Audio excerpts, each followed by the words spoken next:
Kannada matrimony ಆಷಾಢ offer. ಈಗ membership ತಗೊಳ್ಳಿ, ಆಷಾಢದಲ್ಲಿ free ಆಗಿ ಯೂಸ್ ಮಾಡಿ.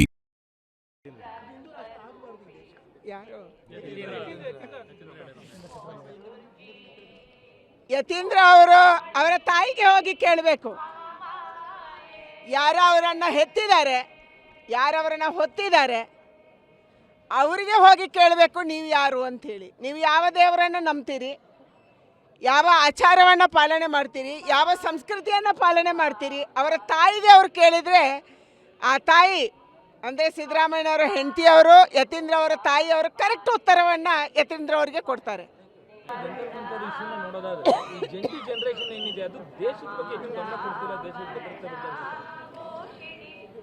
ಯಾವ ಜೆನ್ಜಿ ಪಾಪ್ಯುಲೇಷನ್ ಇದೆ, ಇದೊಂದು ಹೊಸ ಜನರೇಷನು. ನಾವು ಚಿಕ್ಕವರಿರುವಾಗ ನಮ್ಮ ಕೈಗೆ ಮೊಬೈಲ್ ಇರಲಿಲ್ಲ, ಇಂಟರ್ನೆಟ್ ಇರಲಿಲ್ಲ, ವಿದೇಶದ ಯಾವುದೇ ಮಾಹಿತಿ ಇರಲಿಲ್ಲ. ಆದರೆ ಇವತ್ತಿನ ಯಂಗ್ಸ್ಟರ್ಸು ನಮಗಿಂತ ಹೆಚ್ಚು ಬುದ್ಧಿವಂತರು. ದೇಶ ಚೆನ್ನಾಗಿರಬೇಕು, ನಾವು ಚೆನ್ನಾಗಿರಬೇಕು ಮತ್ತು ಆ ರೀತಿಯ ಒಂದು ಮಾಹಿತಿಯನ್ನು ಪಡೆದು ಆ ರೀತಿಯಲ್ಲೇ ಯೋಚನೆ ಮಾಡ್ತಾರೆ. ಜೆನ್ಜಿ ಜನ್ರೇಷನನ್ನು ಸರಿದಾರಿಯಲ್ಲಿ ತೊಗೊಂಡೋಗೋದು ನಮ್ಮೆಲ್ಲರ ಕರ್ತವ್ಯ ಇದೆ. ಅದು ಸಮಾಜದ ಕರ್ತವ್ಯನೂ ಹೌದು, ತಂದೆ ತಾಯಿಗಳ ಕರ್ತವ್ಯನೂ ಹೌದು, ಸರ್ಕಾರದ ಕರ್ತವ್ಯನೂ ಹೌದು.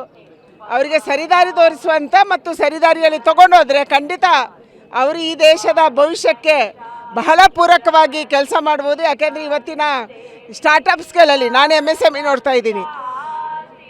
ಯಾರು MSMEಯಲ್ಲಿ ಸ್ಟಾರ್ಟಪ್ ಮಾಡಿದ್ದಾರೆ, ಇಂಥ ಬುದ್ಧಿವಂತರು, ಕಲ್ಪನೆ ಮಾಡ್ಕೊಳ್ಳೋಕ್ಕೆ ಸಾಧ್ಯ ಇಲ್ಲದಷ್ಟು ಬುದ್ಧಿವಂತರು ಮಕ್ಕಳು ಅಲ್ಲಿದ್ದಾರೆ. ಹೊಸ ಯೋಚನೆ ಮಾಡ್ತಾರೆ. ಆ ರೀತಿಯ ದೇಶಕ್ಕೆ ಪೂರಕವಾಗಿ ಅವರನ್ನು ತಗೊಂಡು ಹೋಗಬೇಕಾಗಿದೆ. ಬರ್ತಾ ಇದ್ದಾರೆ ದೊಡ್ಡ ಪ್ರಮಾಣದಲ್ಲಿ. ಆ ರೀತಿಯ ಮಕ್ಕಳು ಇವತ್ತು 2047ಕ್ಕೆ ವಿಕಸಿತ ಭಾರತ ಆಗಬೇಕು ಅಂದರೆ ನಾವು ಇದ್ದೀವಿ ಅನ್ನುವಂಥ ಮಕ್ಕಳು ಲಕ್ಷಾಂತರ ಕೋಟ್ಯಾಂತರ ಸಂಖ್ಯೆಯಲ್ಲಿ ನಮ್ಮ ದೇಶದಲ್ಲಿದ್ದಾರೆ. ಅವರನ್ನು ಪೂರಕವಾಗಿ ಖಂಡಿತ ನಾವು ಮುಂದೆ ತಗೊಂಡೋಗೋಣ. ಅವರಿಂದ ದೇಶಕ್ಕೆ ಲಾಭ ಆಗುತ್ತೆ.